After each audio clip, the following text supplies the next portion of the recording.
எங்களுடைய உயிரோடும் உணர்வோடும் கலந்து வாழுகின்ற அன்பு உறவுகள் அனைவருக்கும் வணக்கம்.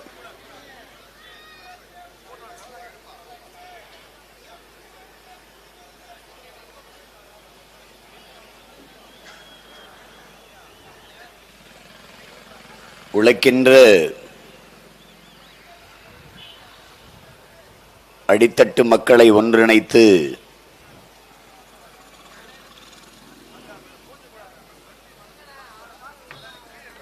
மக்கள் புரட்சியை முன்னெடுத்து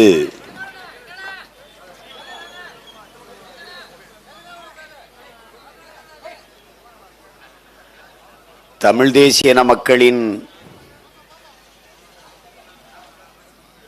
உரிமையை மீட்டெடுக்க புரட்சி செய்த நம்முடைய தாத்தா கலியபெருமாள் அவர்கள் உலவிய மண்ணில்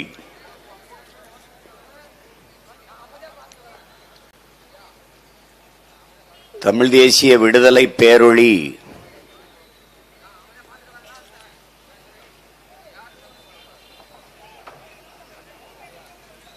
தமிழ் தேசிய விடுதலை படையினுடைய தலைவர்,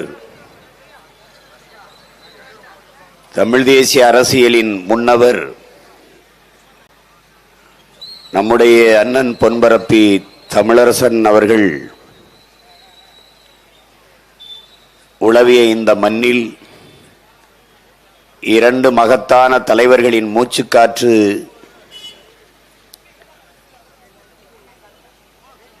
கலந்திருக்கிற காற்றை சுவாசிக்கிற நாம்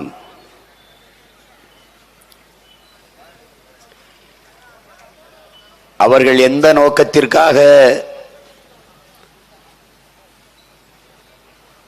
களத்திலே நின்று இன்னுயிரை ஈகம் செய்தார்களோ அதே நோக்கத்திற்காக அவர்கள் வழி வழியே வருகிற வீரத்தமிழ் மானத்தமிழ் பிள்ளைகள் தொடர்ந்து தடுமாற்றம் இல்லாது தடமாற்றமும் இல்லாது களத்திலே நின்று போராடி வருகிறோம்.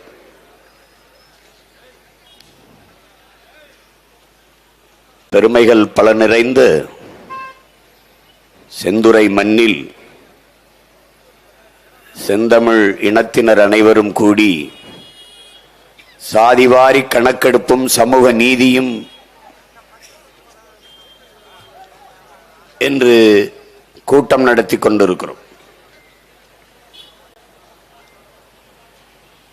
இங்கே பேசிய என்னுடைய தம்பிகள் எல்லாம் குறிப்பிட்டார்கள்.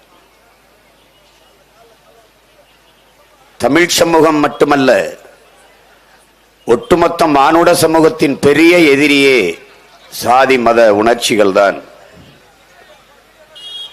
மானுட ஓர்மையை சிதைக்கிற பெரும் எதிரிகளாக இருப்பது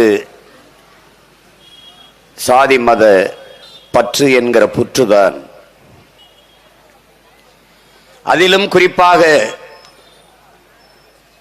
உலகில் முதல் மாந்தன் தமிழன், முதல் மொழி தமிழ் என்று தன் ஆய்விலே நிறுவிய நம்முடைய தாத்தா தேவினைய பாவாணர் அந்த கருத்தை ஒட்டி உலகெங்கிலும் பல்வேறு மொழியியல் ஆய்வறிஞர்கள், தொல்லியல் அறிஞர்கள், வரலாற்று பேர அறிஞர்கள் எல்லோரும் ஏற்றுக்கொண்ட ஒன்று உலகின் முதல் மொழி தமிழ், முதல் மாந்தன் தமிழன் என்று. தெற்காசிய முழுமைக்கும் பரவி வாழ்ந்தவர்கள் தமிழர்கள், மற்ற இனத்தவரெல்லாம் வந்து குடியேறியவர்கள் என்று அமெரிக்க ஹார்வர்ட் பல்கலைக்கழக பேராசிரியர் பெருமக்கள் டோனி ஜோசப்பும் ரிச்சர்டும் மார்ட்டினும் தங்களுடைய ஆய்விலே நிறுவினார்கள். இந்திய அரசியல் சாசனத்தை வகுத்து தந்த புரட்சியாளர், உலகத்தின் ஆகச் சிறந்த கல்வி மேதை,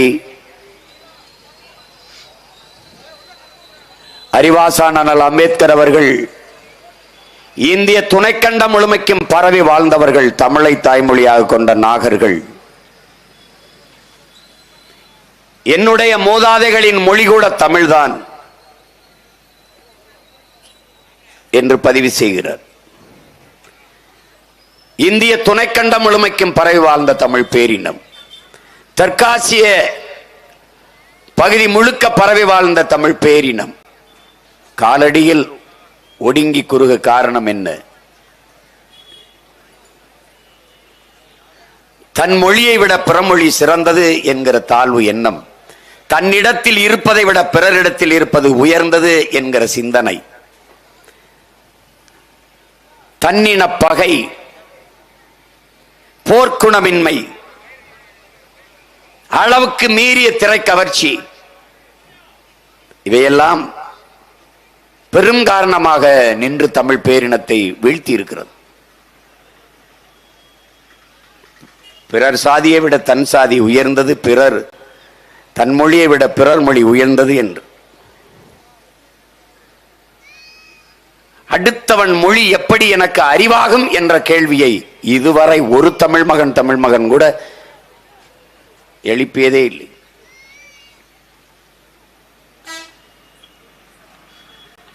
என் மொழி அவனுக்கு தெரியவில்லை, அது அவனுக்கு அவமானமாக இல்லை, அவனுக்கு இழிவாக இல்லை.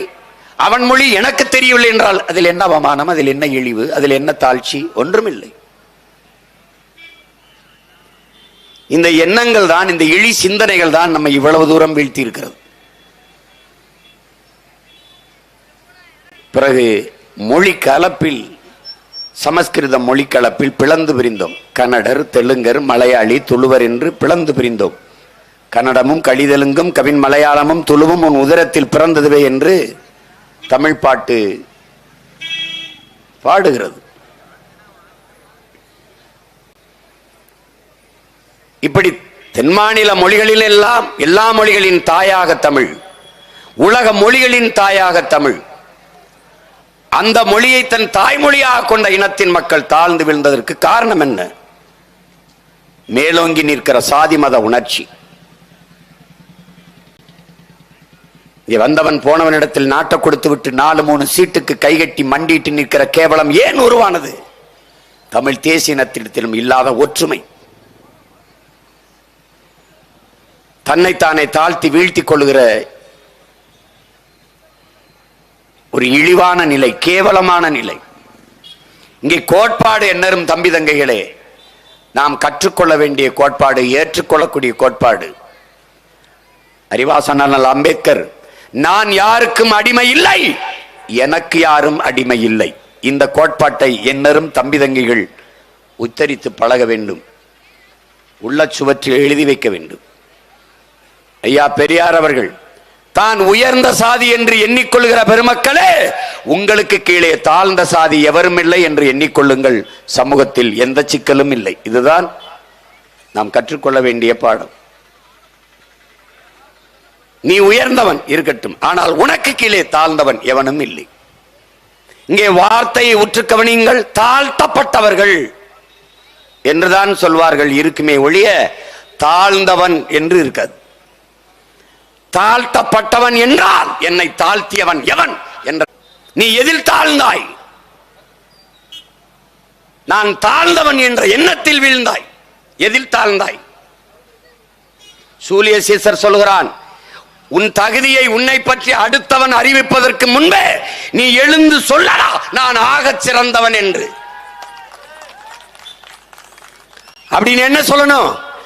தமிழர்கள் நாங்கள் ஆகச் சிறந்தவர்கள், உலகிற்கு அறிவியல், நாகரிகம், தொழில்நுட்ப, வேளாண்மை எல்லாவற்றையும் கற்றுக் கொடுத்த இனம், உலகிற்கு அறிவை கவன் கொடுத்த ஒரு இனம் உண்டென்றால் அது தமிழர்கள் நாங்கள் தான் என்கிற திமிரோடு நிமிரணும்.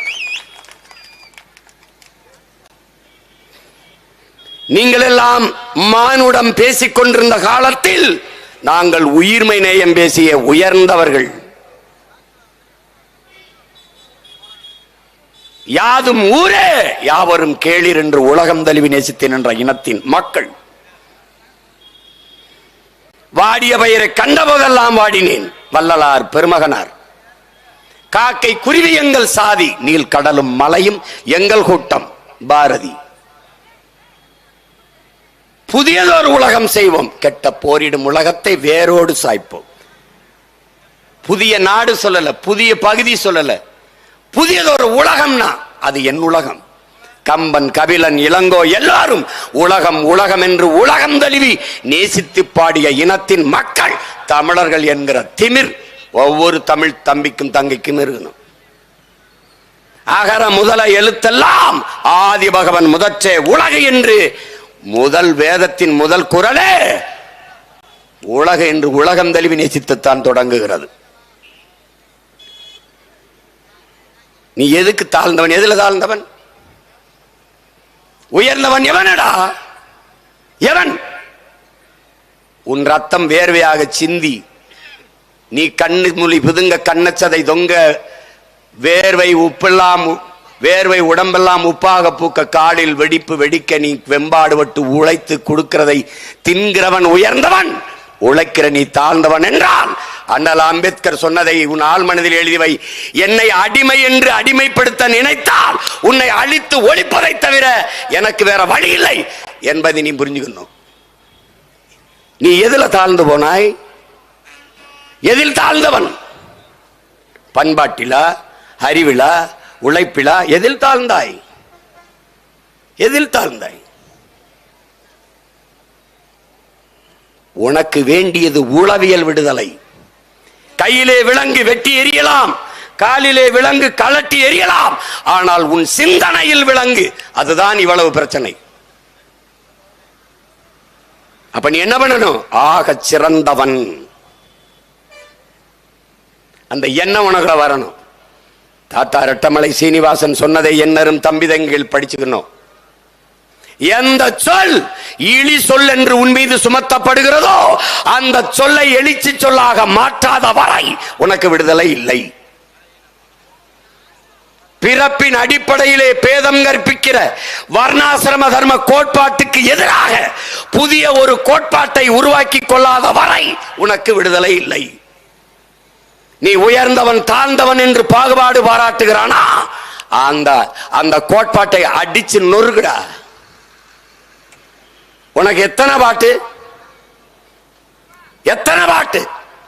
சிவாக்கியர் பாடுறார், பறச்சியாவது எதடா பணத்தியாவது எதடா இறைச்சி தோல் எலும்புல இலக்கமிட்டு இருக்குதோங்கிறான். இறைச்சி தோல் எலும்புல எழுதியிருக்காடா, இந்த சாதிக்காரன் எலும்பு, இது இந்த சாதிக்காரன் நரம்பு என்று.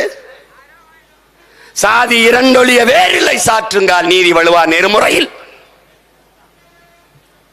இட்டோர் பெரியோர் இடாதார் இழிகுலத்தோல் மேதினியில் இட்டோர் பெரியோர் இடாதார் இழிகுலத்தோர் பட்டாங்கில் உள்ளபடி என்று அவை பெருமாட்டி பாடுகிறார். நீ சாதி இரண்டொழியன்னு என்ன கருதிக்கிட்ட? ஆண் ஜாதி பெண் ஜாதி இல்லை, அது பாலியல் வேறுபாடு. அவ சொல்ற சாதி தன்னிடத்தில் இருக்கிற செல்வங்களை பிறருக்கு கொடுப்பவன் உயர்ந்தவன், கொடுக்காது தனக்கு தனக்கு என்று பதுக்கி ஒதுக்குபவன் இழி சாதி தாழ்ந்த சாதி. இதான் அவ சொல்ற உயர் சாதி தாழ் சாதி. நீ கத்துக்கணும். உன்னுடைய மறை உலகம் மானுடனின் வேதம் சொல்கிறார். திருக்குறள் பிறப்பு ஒக்கும் எல்லா உயிருக்கும் சொல்லுது. பகுத்துண்டு பல் உயிர்கள் ஓம்புக. இதை தாண்டி ஒரு பொது உடைமை தத்துவம் ஒன்றும் கிடையாது, ஒன்றும் கிடையாது. கடவுள் வரி சமய வரி கண்ணன் நிகர் தமிழுக்கு நோய் நோய் நோயே இடை வந்த சாதி எனும் இடர் ஒளிந்தால் ஆள்வது நம் தாய் தாய் தாயே. புரட்சி பாவலன் நம் தாத்தா பாரதிதாசன். தமிழுக்கு அமுதென்று பேர், அந்த தமிழ் இன்பத் தமிழ் எங்கள் உயிருக்கு நேர் என்று பாடிய புரட்சி பாவலன். எங்கள் வாழ்வும் எங்கள் வளமும் மங்காத தமிழ் என்று சங்கே முழங்கு என்று முழங்கிய புரட்சி பாவலன் பாவேந்தன் பாரதிதாசன். தமிழை தன் உயிர் என்று பாடியவன். சாதி ஒழித்தல் ஒன்று, நல்ல தமிழ் வளர்த்தல் மற்றொன்று என்றுதான் பாடினான். முதலில் தமிழ் வளர்த்தல் ஒன்று, சாதி ஒழித்தல் மற்றொன்று என்று பாடலை. ஏன் ஏன் சாதி ஒழித்தல் ஒன்று, நல்ல தமிழ் வளர்த்தல் மற்றொன்று, அப்படிதான் பண்ண.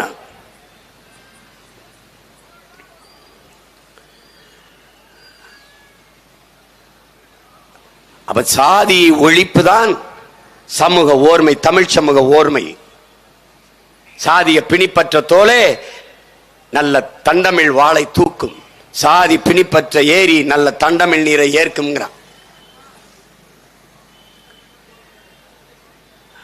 அதை என்னிலும் இளைய என் தம்பி தங்கைகள் அறிந்து உணர வேண்டும். இந்த தலைமுறை தமிழ் சமூக பிள்ளைகளாவது இந்த அழுக்கு சிந்தனையிலிருந்து வெளியேற வேண்டும். எண்ணற்ற பெருமக்கள் வாடிட்டான், எண்ணற்ற பெருமக்கள். சாதி இரண்டொழிய அவை சாதிகள் இல்லையடி பாப்பா. பாரதி பாடியிருக்கலாம், சாதிகள் இல்லை அப்பா, சாதி இல்லை தாத்தா, சாதி இல்லை பெரியம்மா, சாதி இல்லை அம்மா என்று பாடியிருக்கலாம். ஆனால் அவன் அடுத்த தலைமுறை பிஞ்சுகளின் நெஞ்சிலே இந்த சாதியை நஞ்சு விழுந்து விடக்கூடாது என்று சாதிகள் இல்லையடி பாப்பா, குலத்தாழ்ச்சி உயர்ச்சி சொல்லல் பாவம், நீதி உயர்ந்த மதி கல்வி, அன்பு நிறைய உடையோர் மேலோர்னா. யாரு உயர்ந்த சாதிங்கிறா? அன்பு நிறைய கொண்டவன் எவனோ அவனே உயர்ந்தவன்கிறான். சாதிகள் இல்லையடி பாப்பா என்று பாடிய பாரதியை இவன் பாப்பான் என்று கற்றுக் கொடுத்தது திராவிட திருவாளர்கள். அறிவார்ந்த தமிழ் சமூக தம்பி தங்கைகளே, இதை நீங்கள் புரிந்து கொள்ளணும். எல்லா நம் முன்னவனும் இந்த சாதிய நஞ்சு மரத்தை வேறறுக்க வேரோடு வெட்டி சாய்க்க போராடி இருக்கான். அதில்தான் நம்முடைய தாத்தா கலிய பெருமாளும் நம்முடைய அண்ணன் தமிழரசனும் சாதிய வேறுபாடு பாகுபாடு இன்றி தமிழ்ச்சங்கம் என்று ஓர்மைப்படுகிறதோ ஒன்றிணைகிறதோ அன்றுதான் அரசியல் வலிமை பெறும், அதிகாரத்திற்கு சென்றடையும், அதிகார வலிமையை பெறும் என்றவர்கள் அறிந்து உணர்ந்ததால் தமிழ்ச்சங்க ஓர்மைக்கு பாடுபட்டார்கள். இந்த நாட்டில் சாதி ஒழிப்பு சமூக நீதியெல்லாம் பேச அருகதை வைத்திருந்தவன் ஒருத்தன் நம் தாத்தா கலிய பெருமாள் அவர்கள் தான். தன் மகளை பெற்ற மகளை படையாச்சி தாத்தா பாறையர் ஒருவரை தேடி போய் தன் மகளை திருமணம் செய்து கொடுத்தவன் இந்த மண்ணிலே நம்முடைய தாத்தா கலிய பெருமாள் மட்டும்தான். அவன் பேசலாம் சமூக நீதியே, சாதி ஒழிப்பு, சமூக நீதி, அவன் பேசலாம். அவன் இல்ல, அவன் பேரை நான் பேசுறேன். அதேதான் அண்ணன் தமிழரசன் முன்னெடுத்தார். இந்த இருவரும் தலைவர்களின் கனவை நிறைவேற்றிய தலைவனின் மகன் என்கிற முறையிலே இந்த மண்ணிலே நிற்கிறேன். ஈழத் தாயகத்திலே நீ எந்த சாதியாவும் இரு, என் கோடு என் நாடு, தமிழீழ மண்ணுக்குள் எவர் வந்தாலும் தமிழனாக வர வேண்டும், தமிழ் தாயின் பிள்ளையாகத்தான் உள்ள வரணும். அப்படிதான் படையை கட்டினான். அதனாலதான் அவ்வளவு பெரிய ராணுவத்தை எதிர்த்து வெறும் 20,000 வீரர்களை வைத்து 35 ஆண்டுகள் சண்டை போட முடிந்தது பிரபாகரனால் என்றால் ஒருமை, ஒற்றுமை. 500 சிங்கள வீரனுக்கு ஒரு தமிழ் மறவனை நிறுத்தினான் என்றால் ஒற்றுமை. நீ என்னவா இரு, என் கோட்டுக்குள்ள என் நாட்டுக்குள்ள வந்தா தமிழ, அப்படிதான் வரணும். இன்னைக்கு அங்குலமா உங்க மகன் வளர்றேன், ஆனால் ஒரு நாள் இந்த பிள்ளைகளை விட்டால் உங்களுக்கு நாதி இருக்காது, ஒண்ணும் இருக்காது. வீட்டுல போய் மல்லாக்கப்படுத்தி யோசிச்சு பாரு, உனக்கு என்ன இருக்குன்னு. படிக்க கல்வி இருக்கா, படிச்சா வேலை இருக்கா, குடிக்க நீர் இருக்கா, சுவாசிக்க நல்ல காற்று இருக்கா, அந்த காற்று தூய காற்று தானா, நீ குடிக்கிற நீர் குடிக்கிற தன்மையோடு இருக்கா, சாப்பிடுகிற உணவு நஞ்சில்லாமல் இருக்கா, என்ன இருக்கிறது, என்ன வச்சிருக்க, உனக்கு நிக்க இடம் இருக்கா, இது உன்னுடைய பூமி தானா, படிச்சா வேலை இருக்கா, ஒண்ணும் கிடையாது. இந்த அரசியல் உனக்கானதா, இந்த நாட்டில் இருக்கிறது ஆளுகிற அதிகாரம் உனக்கானதா? இல்லை, இல்லை.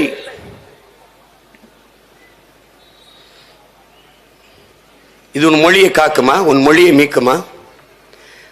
தமிழகத்தின் தமிழ் தெரு, இங்க இருக்கிற வணிக நிறுவனங்களின் பெயர் பலகை ஒரு தடவை படி, ஏதாவது தமிழ் இருக்கா பாரு. வெதுப்பகம் இருக்கிற இடத்துல பேக்கரி இருக்கு, இனிப்பகம் இருக்கிற இடத்துல ஸ்வீட்ஸ் இருக்கு, பாத்துக்க. எழுத்து எதுல இருக்கு? தமிழ்ல இருக்கு. உச்சரிப்பு எதுல இருக்கு? ஆங்கிலத்தில் இருக்கு. இதுக்கு பேர் என்ன? தமிங்கிலம், தங்கிலீஷ். நீ ஒரு புது மொழியை உருவாக்கி உன் முகத்தை நீயே கற்களால் அடித்து அடித்து அடித்து சிதைத்துக் கொண்டிருக்கிறாய். என் உடன் பிறந்தவனே, சீமான் முகம் சிதைந்து செத்தால் அவன் பிணத்தை அடையாளம் காட்ட முடியாது. அதுபோல உன் மொழி சிதைந்து அழிந்தால் உன் இனத்தை அடையாளம் காட்ட முடியாது என்கிற வரலாற்று உண்மையை நீ கற்றுக்கொள். நீ இவ்வளவு காலமாக சாதி மதங்களாக பிளந்து பிரிந்து நின்றாய். நீ சாதித்த ஒன்றை சொல், இறங்கி இப்படியே நான் வீட்டுக்கு செல்கிறேன். ஒன்றை சொல். இப்படி நின்று இதை சாதிச்சோம். சொல்லு சொல்லு, ஒன்னு சொல். தமிழன் எவன் வந்தாலும் சாதி கேட்கிற, தமிழன் இல்லாத யார் வந்தாலும் அப்படியே தலைமை ஏற்கிற. உனக்கிட்ட இருக்கிற நோய், இந்த நோய்க்கு எந்த மருத்துவரும் மருந்தளிக்க முடியாது. நீயே சாப்பிட்டு திருந்திக்கிட்டா தான். உன் முதுகுல ஒட்டி இருக்கிற சாதி அழுக்கை நான் சொரண்டி கழுவினால், சொரிந்து கழுவினால், தேய்ச்சி கழுவினால் கோபம் வரும். நீயே தேய்ச்சி கழுவிக்க. உன் முதுகுல இருந்தா கழுவிடலாம். உன் மூளைக்குள்ள படிந்து இருக்கிற அழுக்கு, அதுல இருந்து வெளியில வா. எல்லாம் சரி, அப்புறம் சாதி வாரி என்ன சொல்ற? சாதிய ஒழிக்க இருக்கிற கடைசி கருவியே சாதி வாரி கணக்கெடுப்பு எடுத்து இடஒதுக்கீடு கொடுக்கிறதா. நீ எப்படி ஒழிப்ப சீமான்? எல்லாருக்கும் உண்டானது எல்லோருக்கும் கிடைத்து விட்டால் அதான்டா சமூக நீதி. எல்லாருக்கும் உண்டானது எல்லாருக்கும் கிடைச்சிருச்சுன்னா ஏன் போட்டி?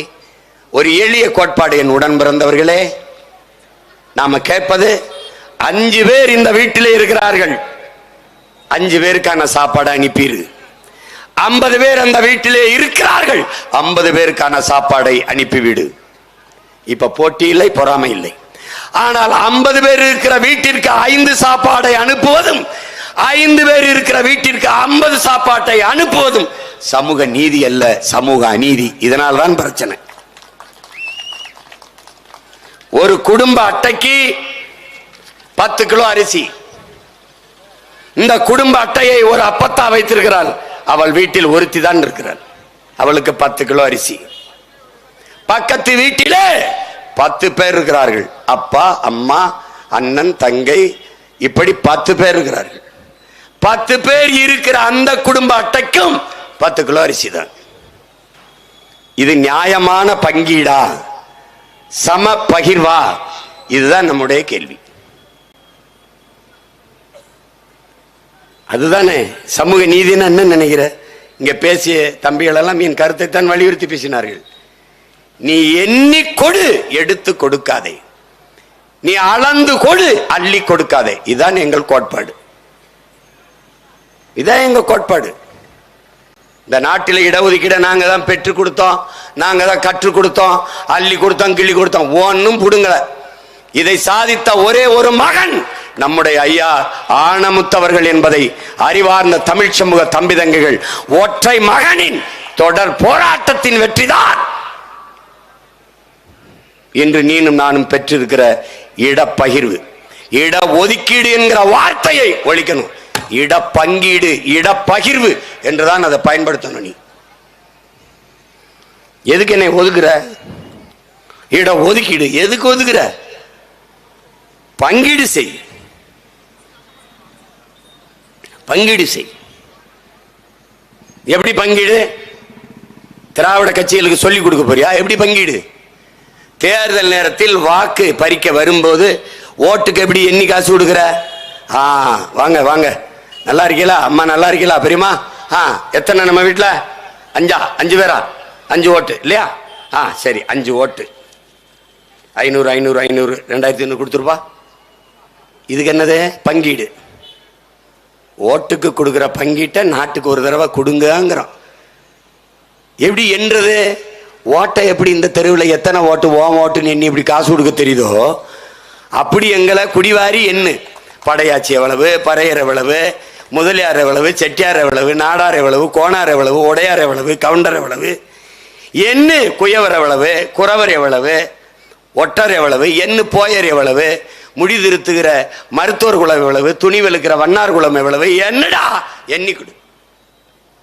எங்க ஐயா 10.5 கேட்கிறாரா? கொடுக்காத. என்ன இல்லைங்க 10.5க்கு மேல வருதுங்க, 15 கொடு. இல்ல 10.5 இல்லைங்க, அதுக்கு குறைவா வருது, 8 தான் வருது, கொடு. எங்க ஐயா எதிர்த்தா என்னை வந்து கேள்.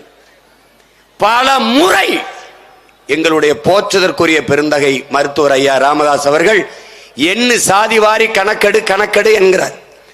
நீ நம்ம கொடை வள்ளலுக்கு பிறந்த கோமகன் மாதிரி இருந்தா நீ எடுத்துக்க. என்ன கூறுகட்டி வைக்கிறன்னு கத்தரிக்காயா வெண்டைக்காயாடாது? என்னுடைய உரிமை. இந்த நிலம் என்னது? இந்த அரசியல், இந்த அதிகாரம் என்னது? நான் உனக்கு 3 விழுக்காடு கொடுத்தேன், 10 விழுக்காடு கொடு, 5 விழுக்காடு கொடுக்கிறேன். இதையெல்லாம் கொடுக்க நீ யார்? நீ இருக்கிற நாற்காலி நாங்கள் கொடுத்த இடம் என்பதை நீ முதல்ல மறந்து. அந்த இடமே நாங்கள் உனக்கு கொடுத்த ஒதுக்கீடு. இதுல கவனமா செய்யணும். இட ஒதுக்கீடுனா எண்ணி கொடு. தேவரா? தேவருங்கிறது சாதி அடையாளம் இல்லை, அது ஒரு பட்டம். வாண்டையார் போல, இஸ்லாமியர்கள்லாம் ஜனாப் என்று அழைப்பது போல, அமைச்சர்கள்லாம் மாண்புமிகு என்று அழைப்பது போல, அது போல அது பட்டம், ஒரு பட்டம். அதற்குள்ள இருக்கிற குடி பிரிவு என்பது கல்லர், மறவர், அகமுடையோர். இப்ப என்ன செய்ய? கல்லர் எவ்வளவு என்ன, மறவர் எவ்வளவு என்ன, அகமுடையர் எவ்வளவு என்ன, அதுக்கப்ப இடஒதுக்கீட கொடு. கவுண்டரா என்ன, அதுக்கு ஏற்ப கொடு. 1.5 கோடியா எண்ணி கொடு, 1 கோடியா அதுக்கு தக்கன பிரிச்சு கொடு. ஆனா நீ எந்த வழியில் நீங்க சமூக நீதியை பேசுகிறீர்கள்? நாட்டிலே ஒவ்வொரு சாதிக்கும் எவ்வளவு, எத்தனை அமைச்சர்? அறிவார்ந்த தம்பி தங்கைகளே, நாட்டிலே ஒவ்வொரு சாதிக்கும் எத்தனை அமைச்சர்? ஆனால் ஒரே வீட்டிலே 2 அமைச்சர். அப்பா முதலமைச்சர், மகன் ஒரு விளையாட்டுத்துறை அமைச்சர், நாளை துணை முதலமைச்சர். ஒரே வீட்டிலே 2 அமைச்சர். நாட்டிலே ஒவ்வொரு சாதிக்கும் எத்தனை அமைச்சர்? எண்ணி பார்த்துக்க. இங்க எங்க சமூக நீதி, சரியான பிரதிநிதித்துவம் எங்கே இருக்கிறது?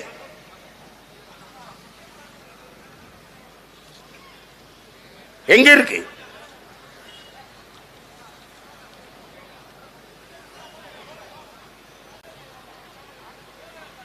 தம்பி தம்பி உங்களுக்கு என்ன தம்பி பிரச்சனை? உங்களுக்கு என்ன பிரச்சனை? இங்க நிக்கிறவங்களால உங்களுக்கு பிரச்சனை இருக்கா? உங்களுக்கு பிரச்சனை இருக்கா தம்பி? பிறகு எதுக்கு நீங்க பேசிட்டே இருக்கீங்க? என்ன உங்க பிரச்சனைன்னு சொல்லுங்க. நிக்கிறவனால உங்களுக்கு என்ன பிரச்சனை? போக்குவரத்து இடையூறு இருக்கா? இடையூறு இருக்கா? பின்ன உன் மகனுக்கும் மகளுக்கும் தான் நான் பேசிட்டு இருக்கிறேன். உங்க பிள்ளைக்கும் சேர்த்தா நான் பேசிட்டு இருக்கிறேன். தேவையெல்லாம் பேசிட்டு அவன் நின்று கேட்டு போறான். அமைதியா இருக்கான்ல. மற்ற கட்சியில மாதிரி குடிச்சு விட்டு கல்ட்டா பண்ணிட்டு இருக்கானா? இல்ல பேசிக்கிட்டு இருக்கும்போது அங்க 3 சீட்டு விளையாடிட்டு இருக்கானா? என்னது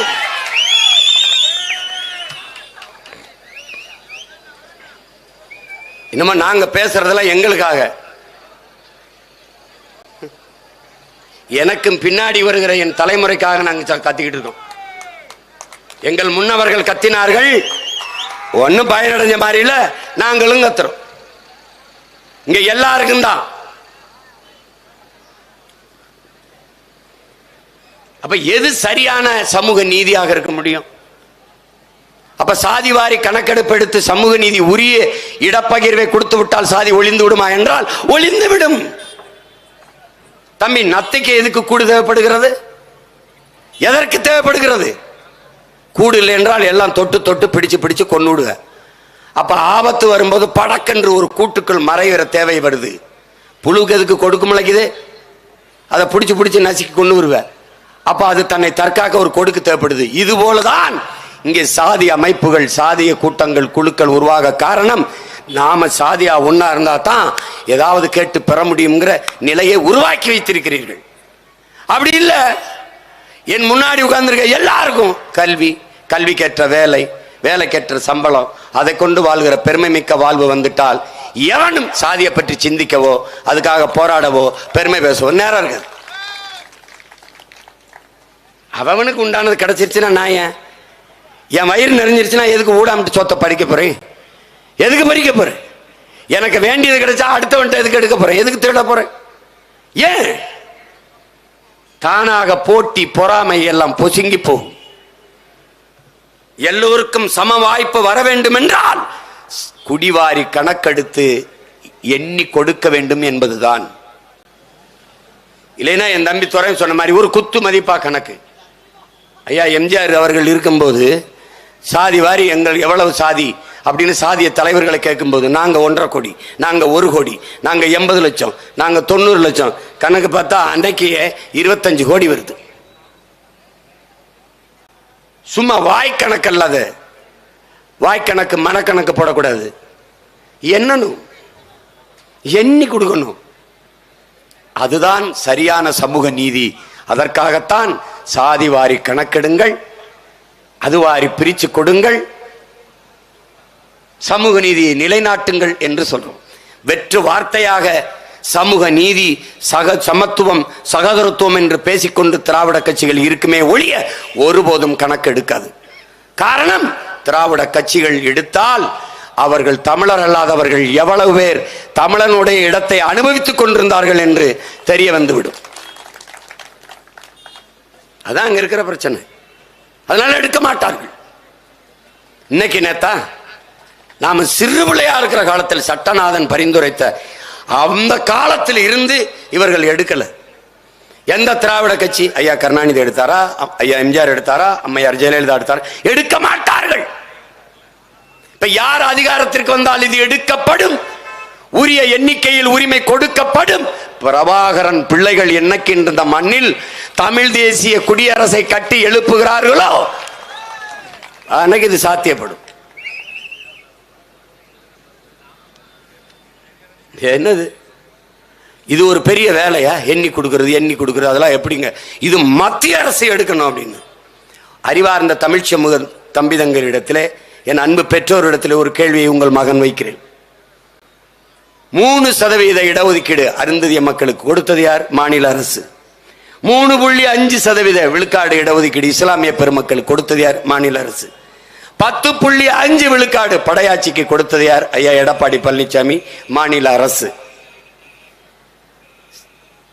இந்த விழுக்காட்டு அடிப்படையில் இடஒதுக்கீடை கொடுக்கிற உரிமை, அதற்கான அதிகாரம் மாநில அரசிற்கு இருக்கிற போது சாதிவாரி கணக்கெடுப்பு எடுத்து கொடுக்கிற அதிகாரம் மாநில அரசிற்கு இருக்கா இல்லையா? இதுதான் கேள்வி. இல்லை என்றால் அந்த உரிமையை போராடி பெறாமல் என்ன புடுங்கிக் கொண்டிருந்தாய் என்ற கேள்விக்கு என்ன பதில்? நீ மாநில உரிமை பேசினாய், மத்திய அரசு கணக்கெடுக்க வேண்டும் என்கிறாய். மாநில தன்னாட்சி மத்தியில் கூட்டாட்சி, இந்த முழக்கத்தை வைத்தது யார்? உறவுக்கு கை கொடுப்போம், உரிமைக்கு குரல் கொடுப்போம், இதை பேசியவர்கள் யார்? யார்? ஏன் இந்த உரிமைக்கு பேசல? பாரதிய ஜனதா இடஒதுக்கீட்டுக்கு எதிரான கோட்பாட்டை கொண்டது என்று தெரிந்தும் நீ எடு. இஸ்லாமிய சிறைக்கதிகள் விடுதலைக்கு எதிரானது RSS பிஜேபி அதன் அதிகாரம் என்று தெரிந்தும் ஆளுநர் கையெழுத்திட வேண்டும். அவர் போட மாட்டார். தெரிந்தும் முன்னகர்த்தி அவர் மேல சாட்டி சாட்டி தப்பிப்பதை அறிவார்ந்த தமிழ் சமூக தம்பிதங்குகள் எப்படி ஏற்கிறீர்கள்?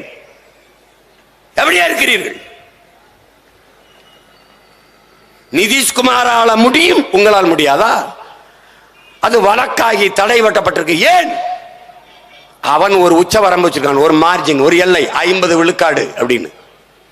ஆனால் அவர் 63 விழுக்காடு போயிட்டார், 63 விழுக்காடு கொடுத்துட்டார். அதனால அது செல்லாதுங்குது. ஆனால் அவர் அதை ஏற்க தயாரா இல்லைங்கிறது.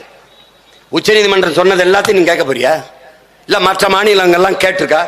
தங்கைகளே, காவிரியில் தமிழர்களுக்கு உரிய நீரை கொடு, உச்ச நீதிமன்றம் கேட்டதா? கர்நாடகா முல்லை பெரியாற்று அணை பாதுகாப்பாக இருக்கிறது, தமிழர்களுக்கு உரிய நீரை பங்கிட்டு கொடுங்கள், உச்ச நீதிமன்றம் கேட்டதா? கேரளா நீட்டு தேர்வை எழுதலாம், உச்ச நீதிமன்றம் கேட்க போகிறதா? தமிழ்நாடு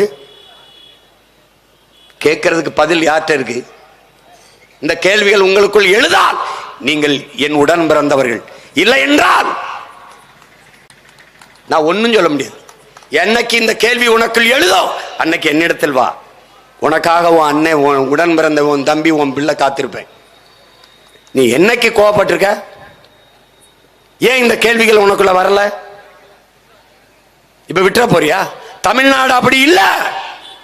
69 விழுக்காடு மண்டல் கமிஷன், மண்டல் என்கிற ஒருவரின் தலைமையிலே ஒரு குழு அமைக்கப்பட்டு இந்த உரிமை பெறப்பட்டிருக்கின்றால் தமிழ் மண்ணில் பிறந்த பெருமகன் நம்முடைய ஐயா ஆனமுத்து என்ற ஒற்றை மகனின் உழைப்பு என்பதை அறிவார்ந்த தமிழ் சமூக தம்பிதங்கள் புரிந்து கொள்ளணும்.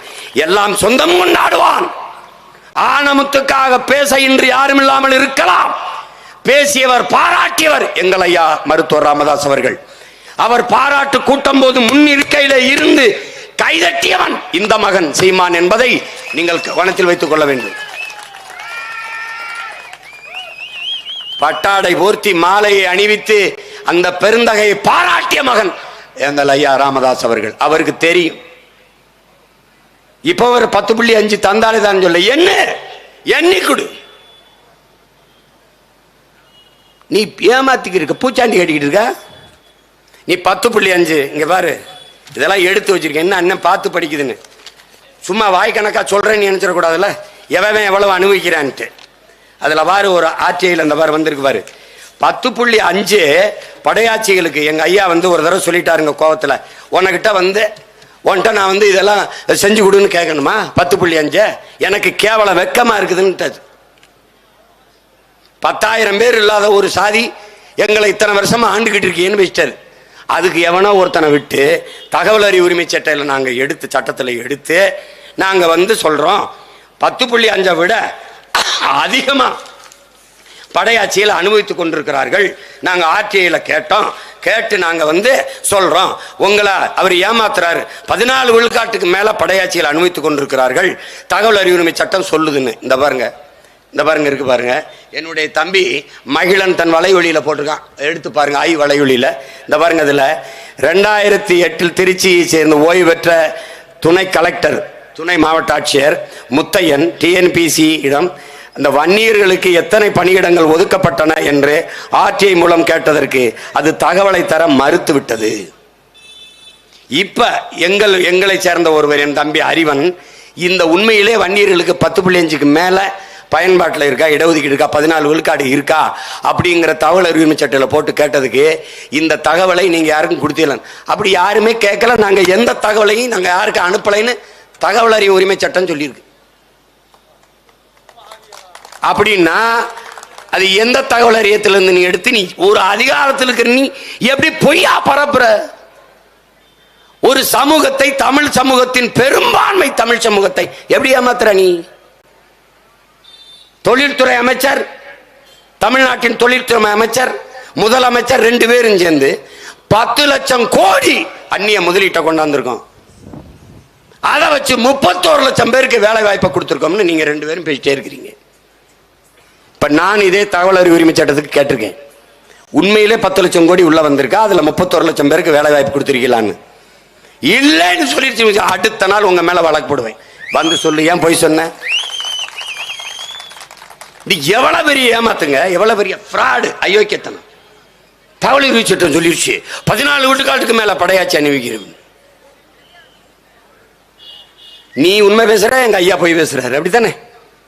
அப்படித்தானே? ஏமாற்று. அருந்ததிய மக்களுக்கு உள்ஒதுக்கீடு, உள்ஒதுக்கீடு. அவர் எங்க அண்ணன் அதியமான் ஆதித்தமிழர் இயக்கத்தினுடைய தலைவராக இருக்கிறாரு. அவர் இந்த அருந்ததிய சமூகத்தில் ஒரு தலைவர். அவர் சொல்றாரு பாருங்க, நாங்கள் தனி ஒதுக்கீடு தான் கேட்டோம், தனி இட ஒதுக்கீடு தான் கேட்டோம், உள் ஒதுக்கீடு கேட்கல.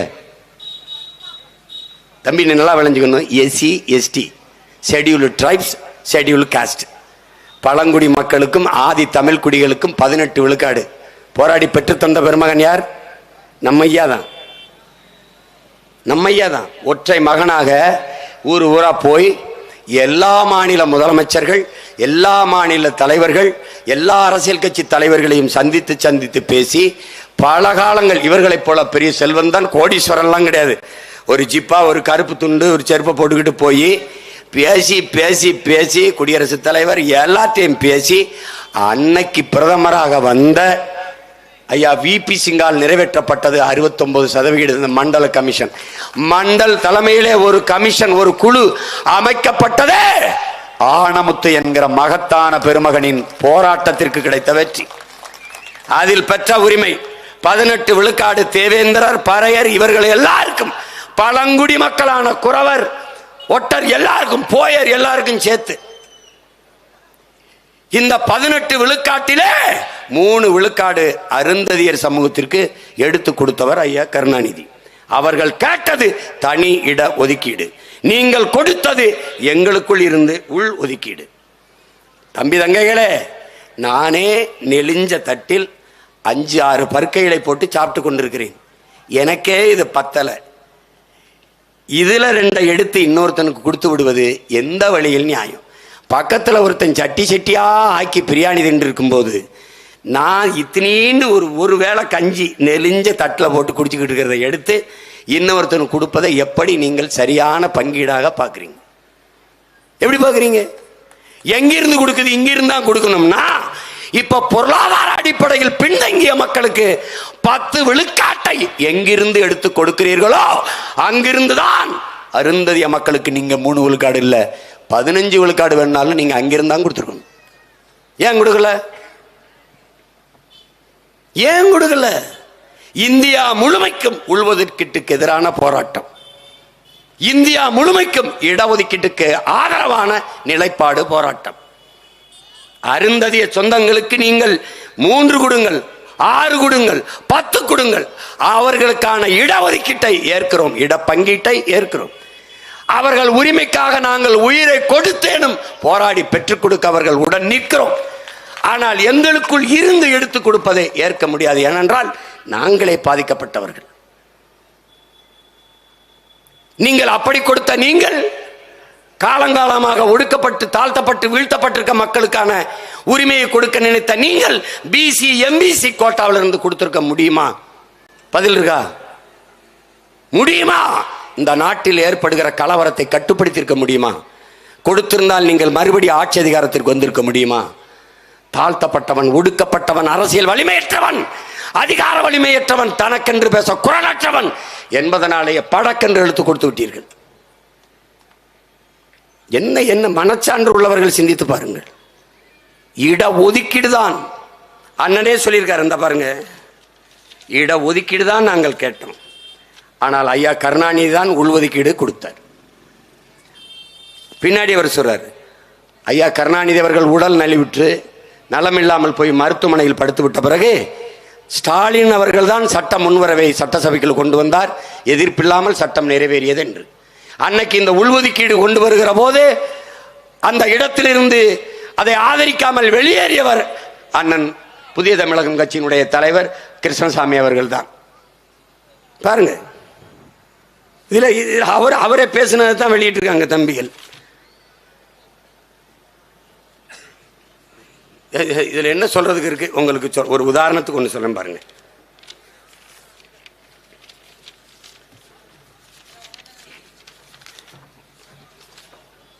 அது ஒண்ணுதான் இப்ப குறையா இருக்கு. வணக்கங்கிறார். இங்க பாருங்க, இந்த பாருங்க, யூனிவர்சிட்டி ஆஃப் மெட்ராஸ் சென்னை, அதுல வாய்ப்பு பாருங்க, 2010 92 வாய்ப்பு ப்ரொஃபஸருக்கு.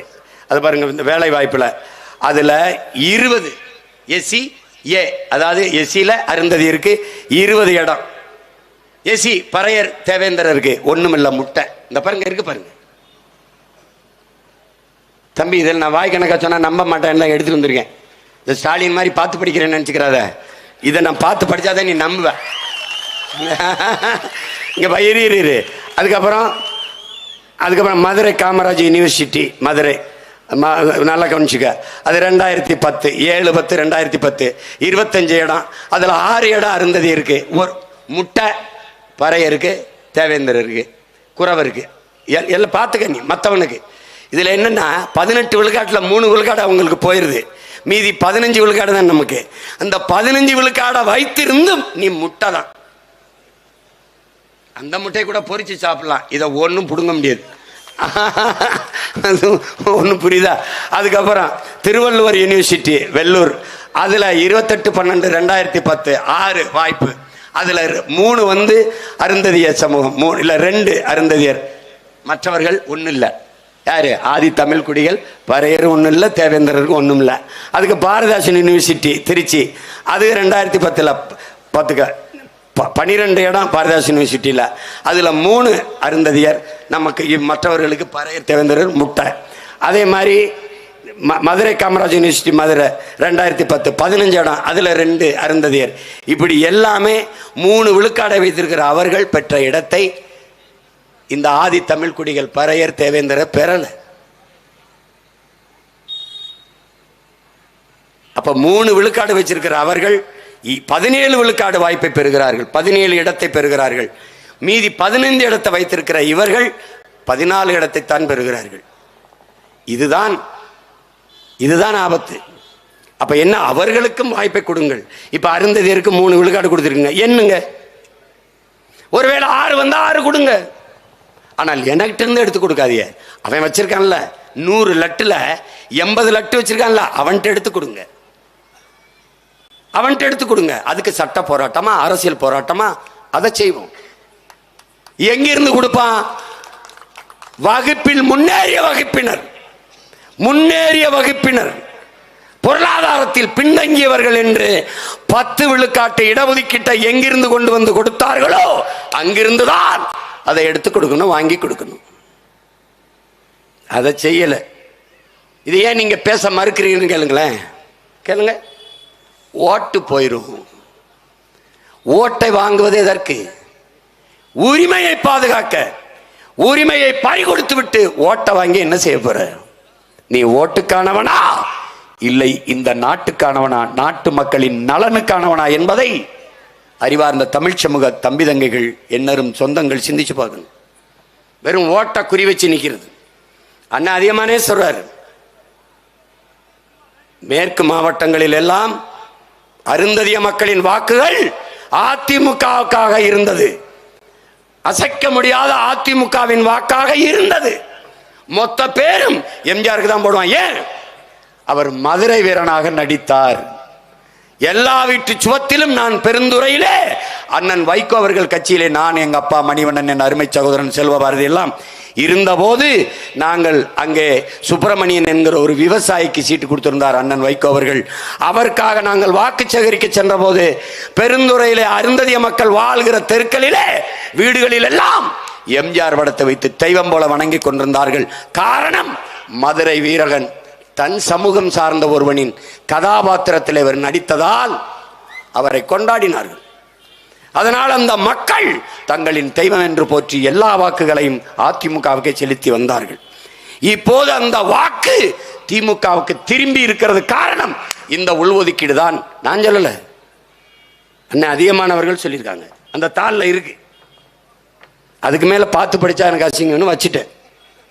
நான் படிச்சுட்டதுனால சொல்றேன். இப்ப நானா பேசுறேன்னு தெரிஞ்சுப்பீங்கன்னா, அது தாள் வச்சிருந்து தாங்க பேசுறாரு, ஆதாரத்தோட தாங்க பேசுறாரு. இப்ப நாளையிலிருந்து என்ன தெரியுமில்ல, நம்ம பக்கம் இருக்கிற நியாயம் உண்மையெல்லாம் பேசுறது இல்ல, சங்கி. அது பெரியார் ஐயாவே சொல்றாரு, நல்லதை சொல்ல வந்தீங்கன்னா நீ நாத்திகம்பா, இல்லைன்னா நக்சலைட்டும்பா. அது மாதிரி நீ எந்த நல்லதை சொன்னாலும் சங்கி. நாம சங்கி, அவன் லுங்கி இல்லைன்னா அங்கி. இது ரெண்டுல ஏதோ ஒண்ணு. திமுகவை நீ எதிர்த்திட்டீங்கன்னா சங்கி தான். நாம சங்கி 100 ரூபா காசுக்கு அவங்கள தொங்கி, யாருக்கு 100 ரூபா காசுக்கு அவங்கள தொங்கி, ஐயோ என்ன பத்த அம்மா, இனிமேலாம் உங்களுக்கு ஒரு கஷ்டம் இல்லை. ரொம்ப கஷ்டம்னா 100 ரூபா வந்துடும். இது ஒரு கொடுமை. நீங்கள் என்னிலும் இளைய என் தம்பி தங்கைகள், இருபுறம் இருக்கிற சிறுவர்கள் ஒன்று தெரிஞ்சுக்கணும். இட ஒதுக்கீடுங்கிற முறை ஏன் வந்தது? இது திடீர்னு ஒன்று வரல. இந்த பொருளாதாரத்தில் பின்தங்கியவர்களுக்கும் கொடுக்க வேண்டும் என்ற கோட்பாடு இருக்குல்ல, என்ற கருத்தியல் இருக்குல்ல, அப்பவே இருந்தது. அப்ப யார் இருந்தா? அண்ணல் அம்பேத்கர் இருந்தார். யாரோட பிரதிநிதியாக இருந்தார்? இங்கே கூடியிருக்கிற எல்லோருடைய குரலாக ஒற்றை மகன் இருந்தான், புரட்சியாளர் அண்ணல் அம்பேத்கர் அவர்கள். அறிவார்ந்த தமிழ் சமூக மக்கள், நேர் அவர்கள் அமைச்சரவையிலே பல தர்க்கம் நடக்கிறது. ஒடுக்கப்பட்ட, பிற்படுத்தப்பட்ட, தாழ்த்தி வைக்கப்பட்ட குடிகளின் சார்பாக ஒற்றை மகன் முழங்கினார். இந்த இடஒதுக்கீடு என்கிற கோட்பாடு ஏழை பணக்காரன் என்ற நிலையிலிருந்து வரவில்லை. உங்கள் முன்னால் நிற்கிற மகன் சீமான் இந்த தெருவில் நடக்கக்கூடாது என்பது நான் ஏழை என்பதற்காக அல்ல. இந்த குளத்தில் குளிக்கக்கூடாது என்று தடை இருந்தது நான் ஏழை என்பதற்காக அல்ல. இந்த கோயிலுக்குள் நான் நுழையக்கூடாது என்று இருந்தது நான் ஏழை என்பதற்காக அல்ல. எங்க அப்பத்தா முளையை வெளியே தொங்க போட வேண்டும் என்று இருந்தது நான் ஏழை என்பதற்காக இல்ல. முட்டிக்கு மேலே என் தாத்தனும் பாட்டனும் வேட்டியை கட்ட வேண்டும் என்ற நிலை இருந்தது நாங்கள் ஏழை என்பதற்காக அல்ல. தாழ்த்தப்பட்டவர்கள், தீண்டத்தகாதவர்கள் என்பதாலே கல்வி எனக்கு மறுக்கப்பட்டது ஏழை என்பதற்காக அல்ல. சாதி, இழிசாதி மகன் ஈன பிறவி தீண்டத்தகாதவன் என்பதற்காக. இதனால் எதன் அடிப்படையில் கல்வி, வேலைவாய்ப்பு, அரசியல் அதிகாரம் மறுக்கப்பட்டதோ அதன் அடிப்படையிலே அது எங்களுக்கு வழங்கப்பட வேண்டும் என்பதற்காக கொண்டு வரப்பட்ட ஒன்றுதான் இட ஒதுக்கீடு என்பதை என்னிலும் என் இளைய தம்பி தங்கைகள் புரிஞ்சுக்கணும். நீ பஞ்சாயத்துனா என்ன என் தம்பி தங்கைகளே? என்னை ஒருவன் செருப்பால் அடித்து விட்டான், பஞ்சாயத்து கூடியிருக்கு, அதுக்கு என்ன தண்டனை? என் செருப்படுத்து அவனை ஒரு தடவை அடிக்கிறது தான், அதான் சரியான நீதி. நீ என்னை செருப்பால் அடித்து இழிவுபடுத்தினாய், அதே செருப்பால் ஒரு தடவை உன்னை அடிச்சு இப்படிதான்டா எனக்கு அவமானமா இருந்தது என்று காட்டுவதுதான். எதன் பொருட்டு எனக்கு இந்த உரிமையை பறித்தாயோ அதன் பொருட்டே நீ தரணுங்கிறதா. அதான்டா ரிசர்வேஷன் கோட்டா, அதான்டா இதை ஒடுக்கிது. நீ ஏழை பணக்காரன் இல்லை. என்னரும் தம்பி தங்கைகளே, எனதருமை பெற்றோர்களே, ஏழையாக இருக்கிற சீமான் நாளை அதானி அம்பானியாக மாறிவிட முடியும். பொருளாதார அளவுகோல் மாறும். ஆனால் இந்தியாவின் முதல் பணக்காரனாக நான் வந்தாலும் நான் பறையன், நான் அருந்ததியன், நான் இளிமகன், நான் சாணான் என்பதில் மாற்றம் வராது. அதனால இதை ஒழிக்க துடிக்கிறோம். President of India Ramnath Kovind இந்திய நாட்டில் முதல் குடிமகனாக ஆன பிறகும் அவன் கோயிலுக்குள்ள போக முடியல. ஒரு மரத்து நிழல்ல கீழே குடும்பத்தோட இருந்து யாகம் வளர்த்து சாமியை கும்பிட்டு போயிட்டான். அப்ப பிரசிடென்ட் ஆஃப் இந்தியாவானது புடுங்கிறதுக்காடா? எங்கடா ஒளிஞ்சிச்சு உன் சனாதனம்? எங்கடா வந்தது சமத்துவம்? எங்கடா வந்தது சகோதரத்துவம்? அன்டச்சபிலிட்டிஸ் கிரைம்னு போஸ்ட் கார்டில் எழுதி வச்சு புடுங்கிறதுக்காடா எழுதி வைக்கிற? எதுக்கு? தீண்டாமை மிகப்பெரிய பாவம் என்று பாடத்தில் எதுக்குடா கற்பிக்கிற? எங்கடா இது? எங்க இது? பறையன் தொட்டு கொடுத்த காசை வாங்காம போய்வியாடா? பரதேசி பழம் வாங்கி நல்லா மடிச்சு சட்டைகளை வச்சுக்கிறீல்ல? சொல்லு. நான் உழைச்சி விளைய வச்ச கத்தரிக்காய் இனிக்குது, வெண்டைக்காய் இனிக்குது, நீயே விளைய வச்சு சாப்பிடு, ஒரு தடவை சாப்பிடு. அப்புறம் எப்படி இருக்கு? இன்னைக்கு president of India Droupadi Murmu, நாட்டின் முதல் குடிமகள். அதானி வீட்டில், அத்வானி வீட்டிலே படம் இருக்கு, தட்டி பரவாயில்ல. அத்வானி வீட்டில் மோடியும் அத்வானியும் உட்கார்ந்து பேசுறாங்க. 2 ஆண் மக்கள். அருமை தம்பி தங்கைகளே, அத்வானியும் மோடியும் பிரதமர் ஆஃப் இந்தியா, பிரதமர் நல்லா கவனிச்சுக்க, பிரைம் மினிஸ்டர் ஆஃப் இந்தியா இவர் அத்வானி, முன்னாள் ஹோம் மினிஸ்டர், துணை பிரதமராக இருந்தவர் வந்து உட்கார்ந்து. நாட்டின் முதல் குடிமகள் திரௌபதி முர்மு அந்த ஓரத்தில் ஒரு மூலையில் கைகட்டி நின்று கொண்டிருக்கிறாள். ஆனால் இவர்கள் வெளியிலே வந்து கத்துவார்கள், என் தம்பி, என் தங்கச்சி, பாரதம் மாதா கி ஜெய். நாட்டின் முதல் குடிமகள் 2 ஆண்மகன் உட்கார்ந்துருக்கான், நின்றுகிட்டு இருக்காடா. என்னடா சமூக நீதி? எதுக்குடா இதை ஒடுக்கி கேட்டோம்? எதுக்கு கேட்டோம்? புதிய பாராளுமன்ற கட்டடம் திறக்கும் போது அவளை ஏன்டா கூப்பிடல? குடியரசுத் தலைவியே ஏன்? தீண்டத்தகாதவள். கோயிலுக்குள்ள உள்ள போய் கும்பிடுறான்டா, கட்டையை கட்டி வெளியில் நிக்க வச்சிருக்காண்டா முதல் குடிமகள். எங்கடா இருக்கு சமத்துவம்? இங்க ஏழை பணக்காரனடா, தாழ்ந்த சாதி, உயர்ந்த சாதி, அதை நொறுக்கணும். அதுக்கு தான்டா இந்த போராட்டம். அதுக்கு தான். ஏழை பணக்காரன் முடியாது. இளையராஜா, எங்க அப்ப இளையராஜாவை தாண்டி இந்த உலகத்தில் ஈடு இணையற்ற இசை மேதை கிடையாது. நான் ஆதாரத்தோட என்ன தர்க்கம் பண்ணி வெல்லா பார்ப்போம். வெல்லா தளபதி என்கிற ஒரு படம், நீ வணிக படம் தானே, எடுத்து போடுற,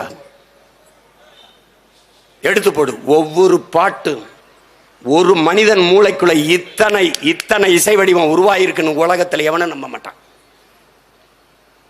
பால்மரியட்டு, பீத்தோவான், மொசாட்டு எல்லாரையும் கூட்டி வாடா. 2.5 மணி நேரம் படத்துக்கு பின்னணி இசை போட சொல்றான். எங்க அப்ப மாதிரி போட்டான், அங்க போயிடும்டா, போட்டு சொல்லு. ஒண்ணும் பண்ண முடியாது, ஒண்ணும் பண்ண முடியாது. ஈடு இணையற்ற இசை மேதை எங்கள் அப்பன் இளையராஜா. அவருக்கு ராஜ்யசபா, மாநிலங்களவை உறுப்பினராக தேர்வு செய்கிறது பாரதிய ஜனதா. நாடும் ஏடும் செய்தி படித்தது என் அன்பு மக்களே, தலித்து ஒருவருக்கு கொடுத்திருக்கிறோம் என்று. எவ்வளவு வலிச்சிருக்கும்? அவன் சாதனைக்கு தரவில்லை, அவன் சாதிக்கு தந்தோம் என்று சொல்லுது. இதனால தான்டா அவன் எவ்வளவு பெரிய உயரத்திற்கு நம்ம அப்பன் போய் சாதித்தும் அவன் மேல சுமத்தப்பட்ட சாதிய இழிவு ஒளியல. அதாண்டா அதை ஒழிக்க போறாரு. இப்ப என்ன வழி? இதுக்கு இருக்கிற ஒரே வழி என்ன? தாத்தா ரெட்டமலை சீனிவாசன் சொன்னதுதான். என்ன சொல்றாரு? இப்போ ஒருத்தன் சாதிய ஆணவத்தோடு திமிரோட ஒருத்தன் இந்த கூட்டத்துல யாரு பறையன் என்று கேட்டால் நான் தான். இப்ப என்னடா என்று கேளு, எழுந்து கேளு, எழுந்து கேளு. நீ எந்த சொல் இழி சொல் என்று உன் மீது சுமத்தப்படுகிறதோ அதை எழுச்சி சொல்லாக மாற்று, இல்லைன்னா உனக்கு விடுதலை இல்லை. பெருந்தலைவர் காமராஜர் நம் தாத்தன் முதுகுளத்தூர்ல உட்கார்ந்து பேசுகிறாரு. முதலமைச்சரா சீஃப் மினிஸ்டர் ஆஃப் தமிழ்நாடு, முதலமைச்சர், தமிழ்நாட்டின் முதலமைச்சர் உட்கார்ந்து பேசிக்கிறார். அங்க தண்டட்டி போட்ட ஒரு கிழவி ஒரு அப்பத்தா வந்து இங்க ஏதோ சாணாப்பைய இருந்திருக்கணாமே, சாணாப்பைய எல்லாம் பக்கத்தில் இருக்க தலைவர்களா என்ன யார்ட்டு என்ன பேசிருக்கேன் இருந்தேன் போய் பிறங்க என்ன ஆத்தா நான் தான் அந்த சாணாப்பைய எதுவும் வேலை இருக்கா சொல்லுங்க செஞ்சு கொடுத்துட்டு போறேன். அவ்வளவுதான். இல்லப்பா வெக்கப்பட்டு கிளம்பி போயிட்டா. இப்படித்தான் இன்னார் செய்தாரே ஒருத்தர் அவர் நானே நன்மை செய்து விடல். அவ்வளவுதான். திருப்பி வந்து எதுக்கு யாரு சாணாப்பைய நான் தான் சாணாப்பையன்னு போயிட்டா. இதுக்கு போய் சத்தத்தை போட்டு பிரச்சனையை உண்டு பண்ணிட்டு இருக்கா. அவ்வளவுதான். அவ்வளவுதான். இன்னைக்கு உண்மையில தமிழன் என்றாலே இழி சொல்லா சுமத்தப்படுது. நிமிருடா.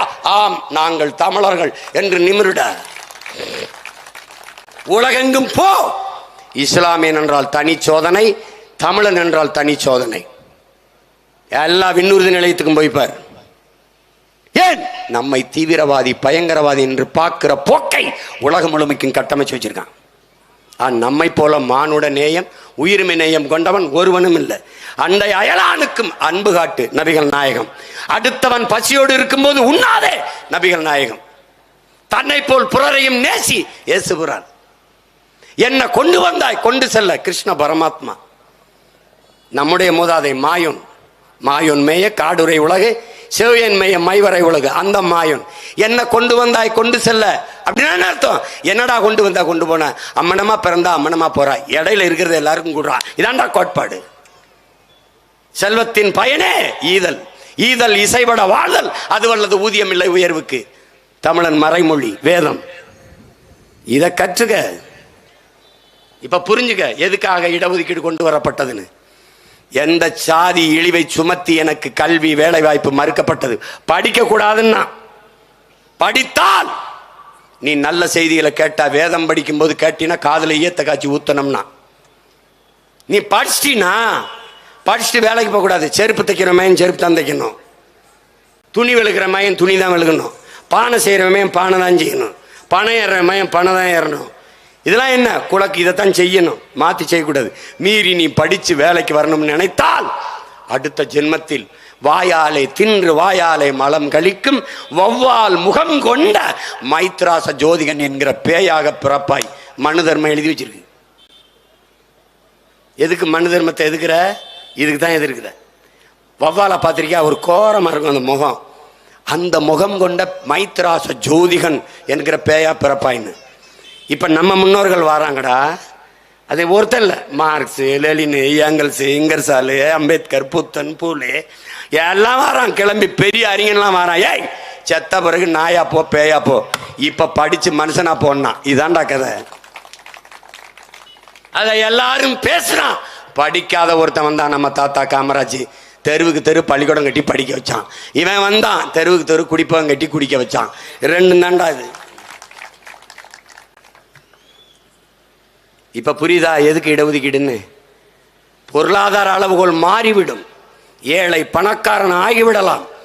ஆனால் எந்த உயரத்திற்கு போனாலும் நான் தாழ்ந்தவன் தான். இங்க பாரு, குடிச்சிட்டு வீதியில நின்று ஒருத்தன் கீழே விழுந்து வேட்டி சட்டெல்லாம் உறிஞ்சி விழுந்து பிறண்டாலும் அவன் உயர் சாதியா இருக்கான்.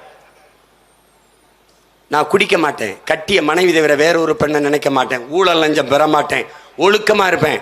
இதை தண்டாடல் அம்பேத்கர் சொல்றாரு. மனிதனின் செயல்பாடு பண்புகளில் இருந்து உயர்ந்தவன் தாழ்ந்தவன் பிரி, யார் சிறந்தவன் சிறப்பில்லாதவன் என்று பிரிங்கிறாரு. நான் கல்வி கற்றிருக்கிறேன், ஒழுக்கமானவன், உண்மை பேசுவேன், நேர்மையா இருப்பேன், பொய் பேச மாட்டேன், களவு செய்ய மாட்டேன், பிறர்மனை நோக்க மாட்டேன், ஊழல் லஞ்சம் செய்ய மாட்டேன், மது இருந்த மாட்டேன், மானுட குலம் ஒழுக்க விதிகளுக்கு வைத்திருக்கிறபடி நான் வாழ்றேன் அப்படின்னா இவன் யார்? இவன் தான்டா உயர்குடி பிறந்தோன், நற்குடி மகன், இவன் தான் உயர்ந்தவன். இது எல்லாம் செய்வேன். 10 பொண்டாட்டி கட்டுவேன், 5 பொண்டாட்டி வைப்பேன், வப்பாட்டி மயனுக்கலாம் பதவி கொடுப்பேன், கோடி கோடியா கொள்ளையடிப்பேன், ஊரை சுரண்டி கொழுப்பேன். இவன் தாண்டா அயோக்கிய பை, இழிசாதி, ஈன மகன். நீ இவனை கொண்டாடிட்டு அவனை தாழ்ந்தவங்கிற எப்படி இருக்கு? சாதியை கடந்து நீ சாதி பார்க்குற, நாங்கள் அதை விட்டுட்டு எதையாவது சாதிக்க பார்க்குறோம். இது 2 தான் இருக்கிற வேறுபாடு. நீ மதம்ங்கிற, அதை கடந்து நாங்கள் மனிதம்தான் புனிதம்ங்கிறோம். இதுதான் கோட்பாடு. அதனால தான் அண்ணன் என்ன சொன்னேன், சாதி பார்த்து பழக மாட்டோம், சாதி பார்ப்பவனோடு பழகவே மாட்டோம் என்று நான் சொன்னதற்கு காரணம் அதுதான். இப்பவும் சொல்றேன், மறுபடியும் தேர்தலில் நிற்பேன். இந்த செந்துறையில் வாழ்கிற மக்கள், அரியலூர் மாவட்ட மக்கள், ஜெயங்கொண்டத்தில் அல்லது குன்னத்தில் இல்லை இந்த பெரம்பலூரில் இருக்கிற மக்கள் மறுபடியும் இந்த பிள்ளைகளுக்கு சாதி பார்த்து போற்றாதீங்க. நாங்கள் தமிழர்கள், தமிழ்தாயின் பிள்ளைகள், உங்கள் மக்கள், உங்கள் பிள்ளைகள், உங்களுக்காக வந்திருக்கிறோம் என்ற உணர்வு, அந்த உறவு, அந்த சிந்தனை இருந்தால் எங்களுக்கு வாக்கு தாருங்கள். அப்ப சாதியே இல்லையா சீமான்? இருக்கிறது. எனக்கும் சாதி இருக்கு, உங்களுக்கும் சாதி இருக்கு. என்ன சாதி? என் செய்ய நினைத்தாய் விதியே விதியே, என் செய்ய நினைத்தாய் என் தமிழ் சாதியை என்று பெரும்பாவளன் பாட்டன் பாரதி பாடிய தமிழ் சாதி நம் சாதி என்று உறக்கச் சொல். எங்கள் சாதி தமிழ் சாதி. நாங்கள் ஒரு தாய் பிள்ளைகள், தமிழ் தாயின் பிள்ளைகள். என் மொழி ஒன்று, அவன் மொழி ஒன்று. என் உணர்வு, என் மொழி, என் கலை, என் இலக்கியம், என் பண்பாடு, என் இறை எல்லாம் ஒன்று. அவனும் நானும் ஒன்று. யாரு மேலே கீறினாலும் ரத்தம் ஒன்றுதான். ஆக மொத்தம் நீயும் நானும் 10 மாதம்தான். இதுதான் நாம் ஏற்றுக்கொண்டு இயங்க வேண்டிய தத்துவம். சாதி வாரி கணக்கெடுப்பு எடுத்து சமூக நீதியை நிலைநாட்டினா நிலைநாட்ட மாட்டார்கள். அதற்காக வேணும் அன்னை தமிழ் சமூகம் அரியணை ஏற வேண்டும். தமிழ் வாழ வேண்டும் என்றால் தமிழன் ஆள வேண்டும் என்கிற புரிதல் என்னிலும் இளைய என் தம்பி தங்கைகளுக்கு இருக்க வேண்டும். அதனால்தான் இந்த கோட்பாட்டை வலியுறுத்துகிறோம். சாதிவாரி கணக்கெடுப்பு எடுங்கள், குடிவாரி உரிய உரிமையை கொடுங்கள், சமூக நீதியை நிலைநாட்டுங்கள் என்று. இதனால்தான் சாதிவாரி கணக்கெடுப்பு சமூக நீதி என்ற தலைப்பிலே இந்த மாபெரும் பொதுக்கூட்டத்தை நாம் தமிழர் பிள்ளைகள் நடத்தி இருக்கிறார்கள். என்னிலும் இளைய என் தம்பி தங்கைகளே, எதிர்கால தமிழ் சமூகத்தை மாற்றி படைக்க காத்திருக்கிற இளைய தலைமுறை புரட்சியாளர்களே, என் உயிர் தமிழ் சொந்தங்களே, உங்கள் அனைவருக்கும் என் அன்பும் வணக்கமும். புரட்சி எப்போதும் வெல்லும். உங்கள் பிள்ளைகள் எங்களின் வெற்றி அதை சொல்லும். இலக்கு ஒன்றுதான், இனத்தின் விடுதலை. தமிழ்தாய் வாழ்க, தலைவர் பிரபாகரன் வாழ்க. நாம் தமிழர்.